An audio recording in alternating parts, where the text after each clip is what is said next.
Good evening, ladies and gentlemen. Welcome to the first round of the Liberty LAN. You are here with DeMoNiK, and I am joined by Packy. Good evening, Packy. Thank you for joining me today. Hey Rich, thanks so much for having me. Got a good match here, I think. LiB good team. I'm not too sure on iDwT. Do they play DGL? What league are these I guys? think they're in DGL underneath a different name. I do recognize Korax in some of the players. Obviously, this is not LIB, the clan itself. This is actually NSD. They're just under the Liberty tag because it's the Liberty LAN. They were our second place finishers in the summer leg for the Telkom 2 Gaming League. They did really well. Only lost to only lost to one side, if I believe. Only lost to BVD Black. So they are also one of the favorites for this tournament. So it's going to be good to see what they're up to. And it's going to be good to see what they are capable of on LAN as well. Because obviously a LAN is something a little bit different. Yeah, LAN's where it all counts. Because I mean, you know, you're obviously in the heat of the moment. You're right there. Everybody's around you. So it just adds that atmosphere and that motivation into playing games at this sort of level. So first pick up here for iDwT is Ember Spirit, powerful hero as of late. Do you think they're going to do some sort of Doom counter within the first two picks here? Well, it's interesting to note that they've banned out Batch Riders, which is generally considered to be one of the counters for Ember Spirit, being able to sort of pick him up and get him into your team before he's getting away. And he's generally quite susceptible in the early game to physical damage, so you can just hit him down. But I mean, in terms of the bans, we've got Invoker, Batch Rider, Lycan and Nature's Prophet. So there's still an Ancient Apparition in the pool. There's still Dazzle in the pool that we could see as well. They may think about picking up one of their core heroes now. Ember Spirit traditionally is run middle, has been run middle a lot, but we have seen him. Funix played in the off lane for Na'Vi if you've been watching Starladder finals, and I believe we've seen it on safe lane as well. I believe Loader played at safe lane, so it's pretty versatile in where it can go, and it's an extremely powerful hero. That Sleight of Fist into steering chains combo is never to be underestimated at any point in the game. So we're going to see a Dazzle. Okay. Yeah. Good Dazzle. I think we might actually see a Doom pick here. That's where I'd be going. I'm just going to put on the top. Give me a second. Alright, well, Richard gets warm. So yeah, we're looking at Dazzle, Ember first picks here. LiB. Really, if I were them, I'd definitely go with the Doom. You really need to lock down this Ember Spirit. It's got such crazy sort of like long range spells and a very good escape. So to lock him down will be key. Reserve time. Especially if he's I mean his damage output, his burst damage output is insane. So yeah. If you sort of get something like a Visage, oh there you go. So there's some good lockdown. But if they go some sort of core support like a Visage over here, you're looking at very big damage output at the moment. Oh yeah, so the Shadow Demon Dazzle combo is going to come out. Originally run by Alliance, if I'm not mistaken. They were many patches ago. I'm talking about just the Shadow Demon being able to disrupt, and then you all just gather around the hero that's being disrupted, and you pop off a Shadow Heal, and the hero just absolutely explodes. So it's a really powerful support combination. So really good with another stun like a Potom, which they probably would like to pick. NSD are big fans of Potom, and they've got a really good Potom player, but I'm not sure that Potom will get through the second stage of bans here. But we've got a Lifestealer pickup, so that's probably going to be our safe lane or aggressive tri-lane hero, depending on the supports from iDwT, so pretty standard fare so far. Yeah, I'm actually quite surprised that they pick up the Lifestealer after the Shadow Demon pick. Obviously Shadow Demon well known for being a very good sort of hero to go up against Lifestealer with the ultimate and the disruption. So, bit of a strange pick there for me. The AA and Reaver gets banned out. It's quite standard at the moment. These heroes obviously being super strong. iDwT picking up two cores so early. Do you think maybe this was wise? Show their whole hand? I mean, it's it gets those heroes out the way, but it also sort of, in terms of playing poker, you reveal your hand really early. So they've got have to pick up probably 2 supports and most likely an offlane hero now. So full-on Jukes can target their bans way more than if they had picked up a support here and left their lanes more open. Because they most likely wouldn't have banned the Lifestealer. I don't think Lifestealer's really in that phase at the moment. But they probably could have picked up another hero, maybe a Doom or something like that. Even Centaur Warchief, which has seen a lot of play, and it's an extremely good hero and really good with Ember Spirit as well. So the bottom is gonna get banned. So Full and Jukes still have the power to run Doom, which I still think will be a pretty good pick. It's really good against Ember Spirit and Lifestealer. Yeah, I definitely think Doom's the way to go here. Bottom, good, obviously a good ban, spotting out the aggressive try combo there. If I was to pick Lifestealer, though, I'd be comboing up. So we might see something. Maybe put Ember off lane, put Lifestealer safe lane, and maybe get something like Storm Spirit or Pack mid. So you're at least doing something with the Lifestealer. So we see a next ban. Yeah, I actually love the Storm Spirit pick for iDwT. It gives them so much mobility, and Storm Spirit is generally considered to be quite good against Ember Spirit, so it not only denies full-on Jukes that capability, but also gives them extra mobility. The Lifestealer can jump into Ember Spirit or could jump into the Storm Spirit to get an initiation. So I think it would be a good pickup for iDwT, but we'll have to see what they go. Full-on Jukes is waiting for their 3rd pick at the moment. They decided to ban out the Nyx Assassin. They have no interest in seeing that, and that's absolutely true. I mean, Dazzle and Shadow Demon are not big fans of Nyx Assassin, and that's also a possibility for mid heroes. So, Full on Jukes is using a lot of their reserve time here. What do you think I still think the Doom is a good pick. Yeah, they might pick up Doom here in either of these picks, or they might look to complete that aggro tri-lane combo. Or perhaps if they want to be conservative and take the off lane. So Timber comes up. Timber's a great hero against extra Ember mobility there as well. Yeah, Timber does a lot of true damage, does a lot of magic damage, is really tanky and is quite good at getting away from Lifestealer with the ability to Timber Chain. So he is really a good pick against the 2 heroes that iDwT have at the moment. It's going to be interesting to see what they follow it up with here. A Rubik might be an interesting pick. There are quite a few spells that are worth stealing on the opposing side. Yeah, we might see a Rubik, might see a Visage is still in the pool. Teams have been tending towards more things like Sand King and sort of more aggressive supports, which I really like. Sand King, I think, would be a little bit too much melee for iDwT, but I mean, it is a possibility if they like to partner it up. Maybe do a Rubik Sand King combination. I mean, they could even do something like Rubik Lina. I mean, Lina against Dazzle Shadow Demon, being able to goon off one of those heroes before a Shallow Grave can go off. Okay, so they go with the Venomancer, so that's also a really good hero. Yeah, Venom's good. Venomancer, standard hero, really good at slowing. Most likely will give that Tibersaw as much difficulty as possible.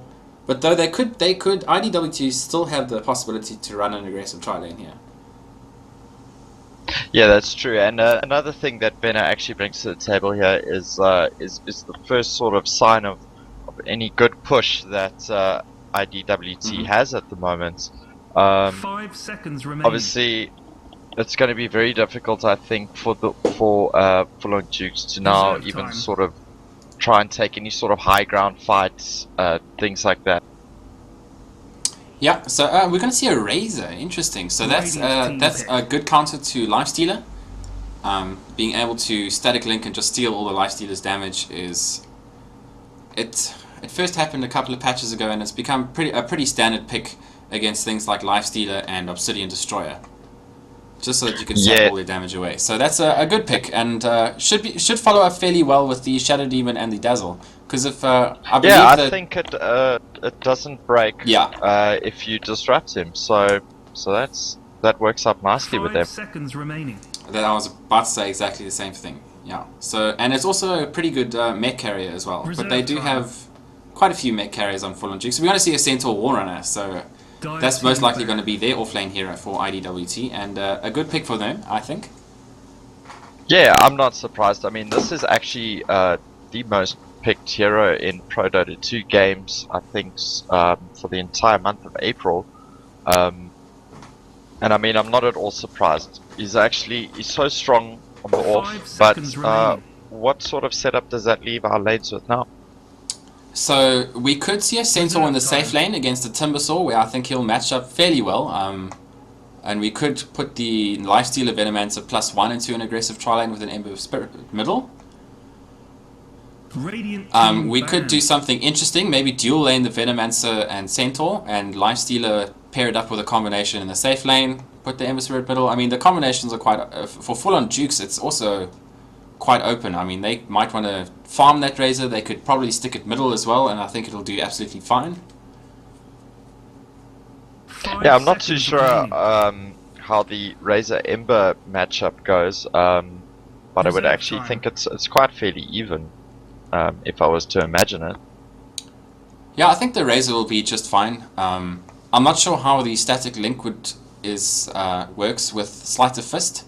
If it Dive breaks team while pick. he's in that spell, like if you get it off beforehand, does it break? I have no idea. That'll be interesting to see it. Yeah, it's no doubt we'll see it at some point in this game, because if he manages to get a static link off and it stays on during the Sleight of Fist, then that could be extremely crippling for the Ember Spirits if he gets a lot of creeps in his Sleight of Fist. So it's going to be an interesting action, but it's a little bit of a soft pick as well. The last bans coming out are Vengeful and Luna, so 5 seconds remaining. the iDwT think that Full on Jukes haven't picked up their carry, but I think Razor's going to be their carry, and we're going to see an Earthshaker. Oh, I really enjoy watching ES. He's actually been quite popular at the moment, hasn't he? Yeah, we've seen him in quite a few games. He has had a couple of buffs recently, and Kiriki has played him quite often. I think he's probably played it the most that I've seen in recent games. And So what if they actually buffed his ulti, fissure, what? they increased the range of his fissure 5 seconds to remaining. 1,440 range, if I'm not mistaken. Whoa, that's a long 1,400, sorry. Reserve time. So I mean, it's 300 more than a max range Pudge Hook. So I mean, it's severe. So it gives him a really long initiation. The Earthshaker can start off with a stun, and then the Shadow Demon can disrupt, and then it's pretty much going to be over from there for one of the heroes from iDwT. But they have their last pick coming out now. I think they're looking for a support hero here. I still think a Rubik is a fairly good support hero. The spells from Full on Jukes are new, and they pick up an axe.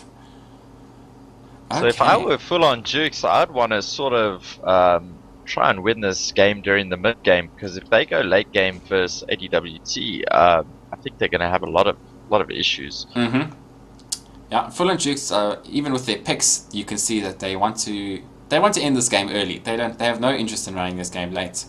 There are 4 strength heroes coming out from iDwT.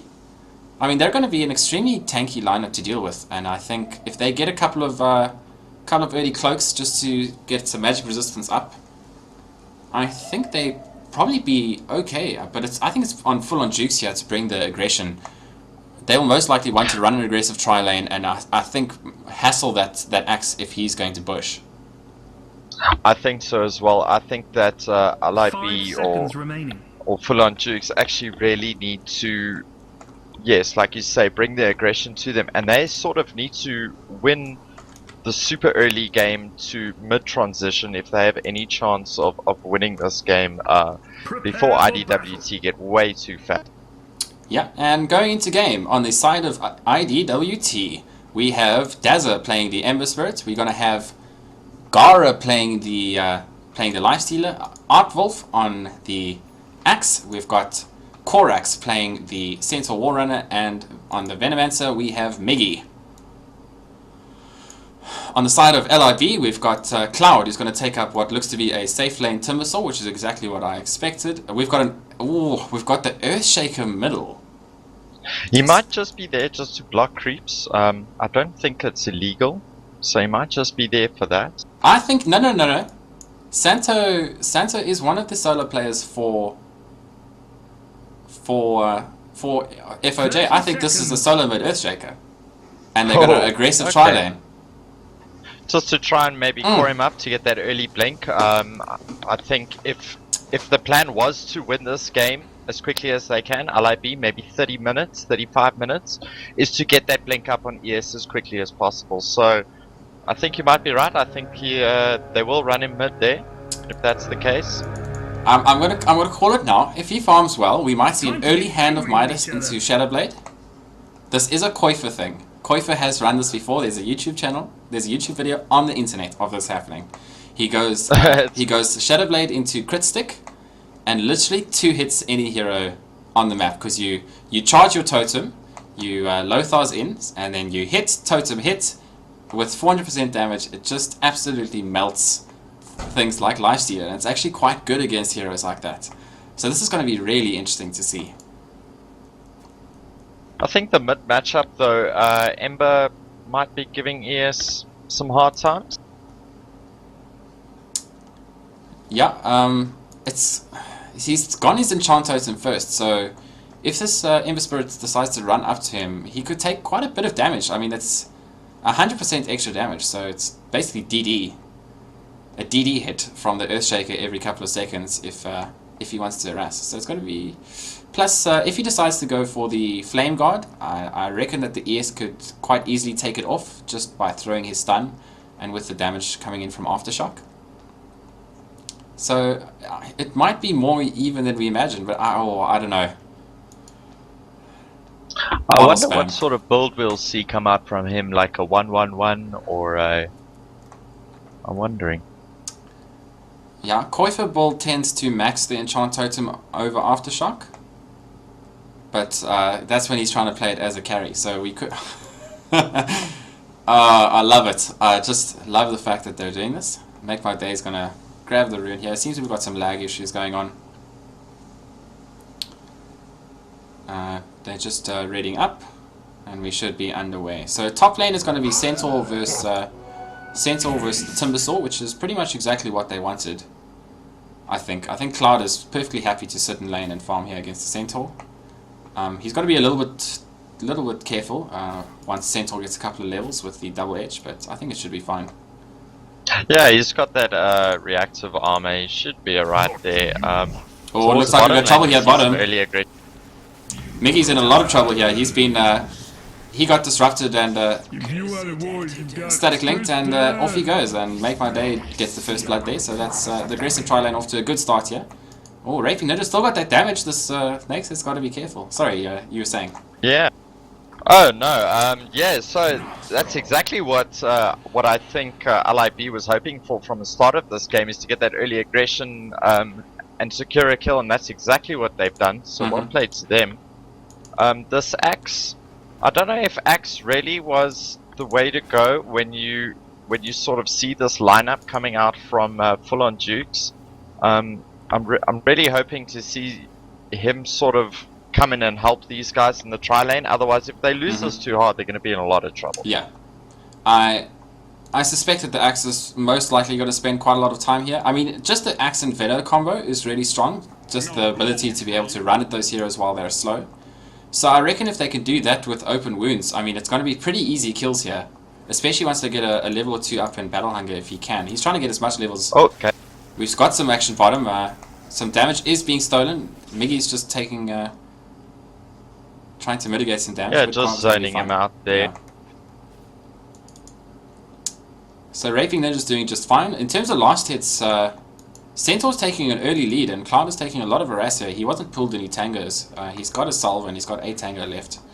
It looks like we're going to have some lane swapping. So Centaur's actually come down here bottom. He's got some boots up already, so he'll most likely be fine against this tri lane. Yeah. No, I think that was wise to do the swap and put the Lifestealer top, because you're gonna need the stun down here. Yeah, Make My Day could be in a bit of trouble. Yeah, we've got a Centaur running after him, but there's going to be coming from it. He did manage to get down that that ward, but the Axe saw it. So and had a sentry on him, which he didn't even use. I think the Venom used the sentry. So his bush is going to be just fine. Yeah, and if we actually look towards mid, I think ES is doing really well against Ember. But bottom we got action again. Yeah, we got some damage currently being stolen from Wraith and Ninja. He's got to be quite careful. The Centaur is currently doing absolutely no damage whatsoever. Miggy's in a lot of trouble here. He's going to basically get 3 hits and he's going to go down. Centaur's taking a lot of damage as well. The supports are doing well to get Aardwolf down as low as possible. But Centaur and Axe are going to survive for the moment. But Miggy needs to turn tail and run, man.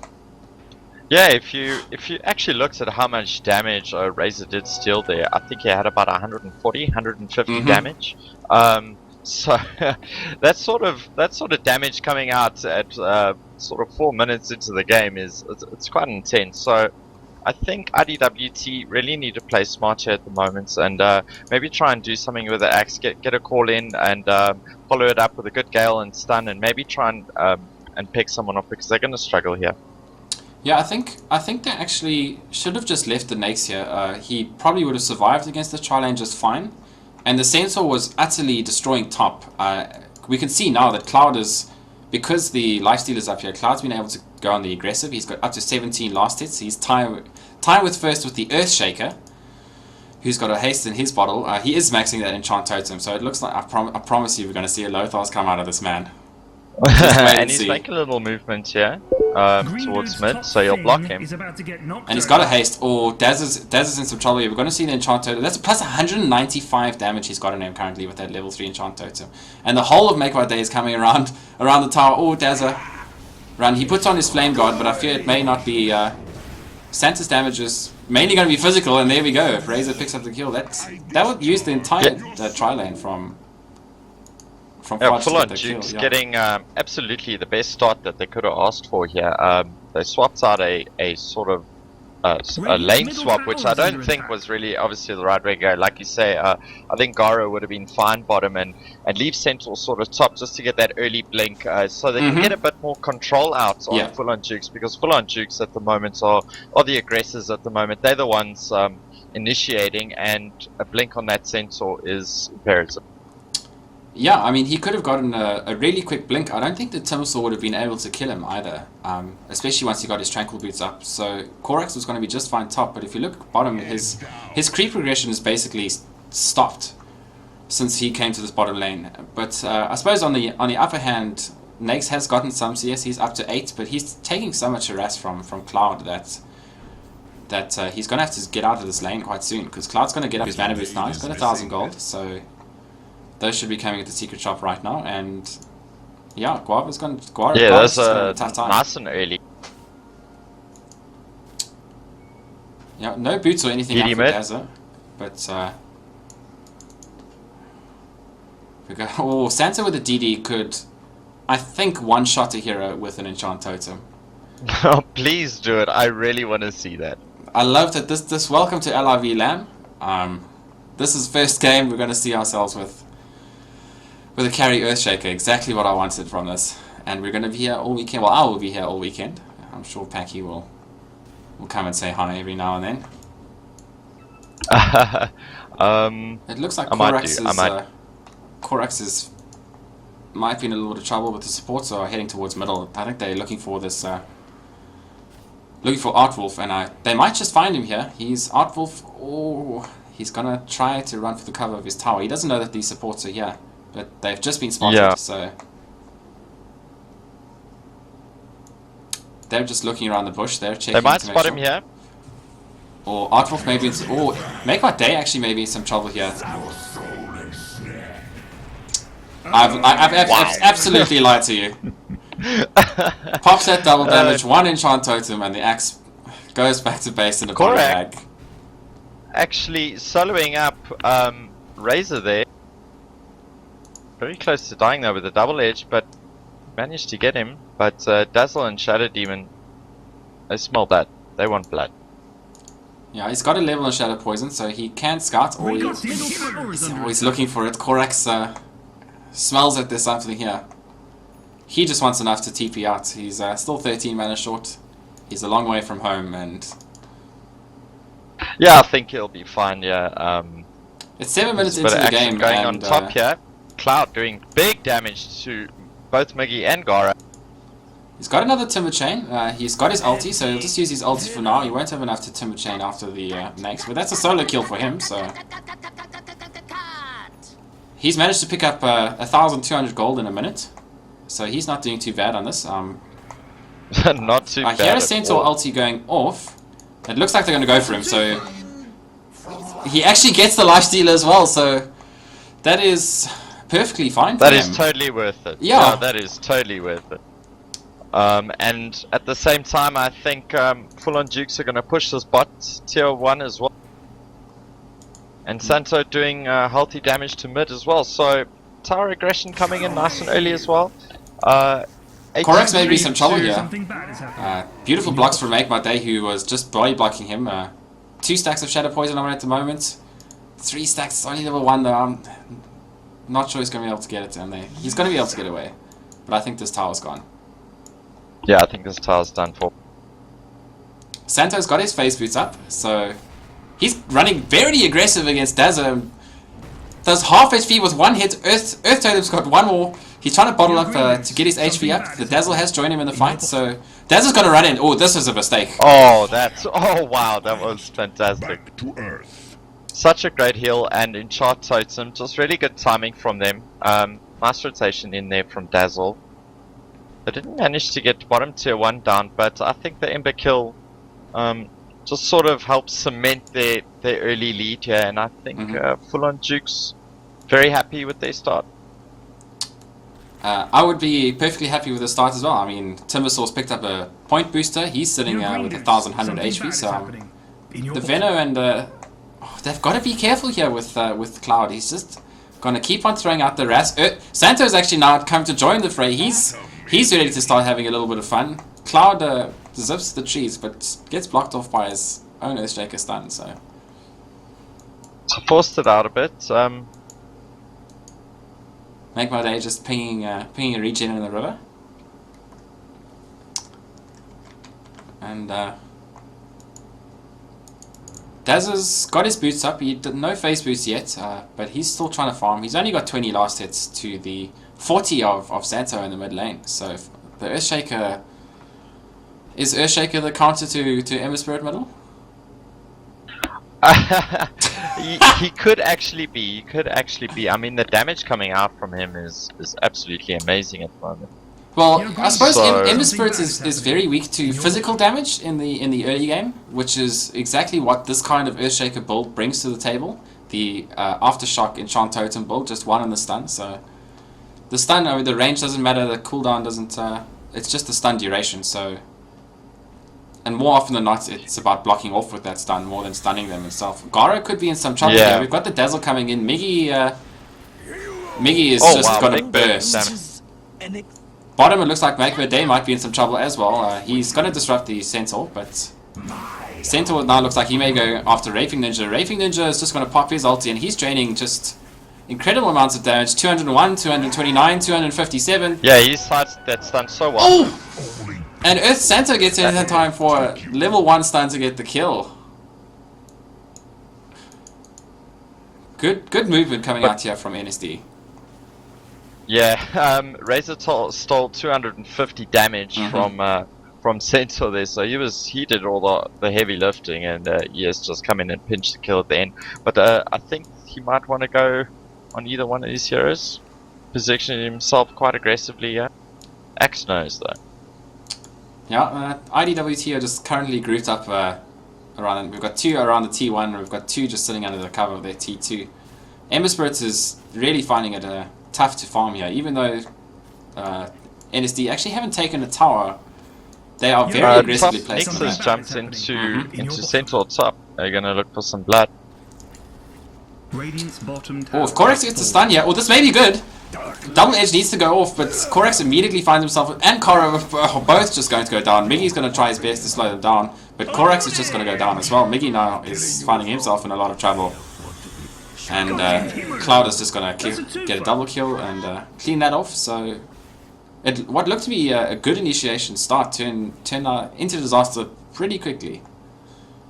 Yeah, what we needed to see maybe was Centaur to get an earlier stun more towards the side shop area rather than so close to the tower, because full on Jukes, their rotation was just so good. They had support come in so quickly and just clean it up. The heal from Dazzle, he also had the shallow grave, which he actually didn't have to use. So I think, yeah, it was a good initiation, but they went in a little too deep, I felt. Yeah, I mean, going in that close to the tower, just, I mean, one TP to help, and it's immediately you've got an extra hero there that you have to deal with, and problems often arise from that kind of situation. But looking at the golden XP graph is 7,500 in favor of FoJ, and the gold is 10,000, so they're going at almost 1,000 gold a minute, and we've got an initiation here in middle. Dazzle's going to get up the chain, but Santa's going to come in. He's got a blink dagger, and he just throws down the slams, and Dazzle now finds himself in a lot of trouble. Centaur and Venom already. Ooh, Axe is spinning, but unfortunately not enough to get any kills. So Santa showing off his blink dagger for the first time, gets 4 kills. Yeah, I was about to say that was the perfect way to show off your new shiny items. He's gonna try and give Gara some issues there, but Gara just rages out of that. Unfortunately, the lifestealer's only got his trades. So at this stage of the game, Santo is actually a huge threat with 2 enchant totems. That lifestealer is pretty much going to be dead. So Circus Ninja's going to actually find the lifestealer here. He's got a support nearby and some help. Lifestealer's immediately going to rage. Gale gets thrown, but misses everyone. And they're just going to back up. Yeah, I would have liked to see maybe that is an insanely quick Bloodstone. Try and push that tier 2 mid down, but everyone's split up at the moment. Insanely quick Bloodstone coming out from Cloud, who's picked up a 14 minute and 51 second Bloodstone. So yeah, he's got some charges. Yeah.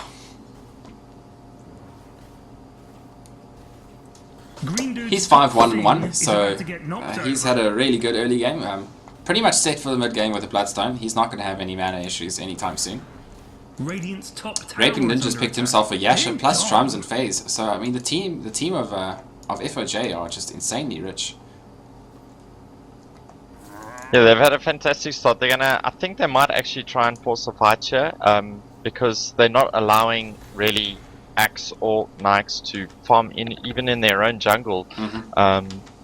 So it's just to squeeze sort of any sort of avenue they have to pick up their core items, and this is good play here from Fulonju. Yeah, they just I hear Disruptor. Look, the Art Wolf is going to be some trouble. The Centaur ulti goes off, which should keep him safe for the moment, but that Centaur ulti is now down for quite a while. I think it's not level 2, it's still got a 90-second cooldown. So yeah, and that would have been the ability to use counter initiating onto LiB. But with that ulti down, I'm pretty sure that FoJ are just going to be able to take this T2. Veno's doing his best to get up some wards, but I think the wards are only level 2, so they're not too bad. We've got the Nakes hidden inside the Ember Spirit, so he's going to want to jump in at some point, but I'm a little bit scared. There's going to be an Earthshaker initiate sometime soon. Can smell it in the air. Oh, there it is. Huge slams coming in. Dazza's immediately going to go down. Gara's going to go down before he's going to do anything. Korax managed to get a stomp off, which is going to stun Santo, but he immediately gets cleaned up. Raping Ninja's already in the base, and that's a full team wipe before I can even say anything. Yeah, yes, actually ran to the river quickly, picked himself up a DD rune, and there's a GG. So yeah, he picked up himself that DD rune, he just ran straight in, blinked, ultied, and that was that. So, commanding performance coming out of FoJ in game 1, and iDwT are probably going to have to go back to the drawing board for game 2. 17-minute game. We will be back shortly. This is DeMoNiK today, and I am with Pacman, aka Packy. Hey, hey. And don't forget to follow me if you want to follow me on Facebook. You can follow me at DeMoNiK Goes Gaming. On Twitter, it's DeMoNiK, and on YouTube, you can search for DeMoNiK today or DeMoNiK Goes Gaming, where I have my own YouTube channel, and all these games will be available there sometime later this weekend. So we will see you for game 2 shortly.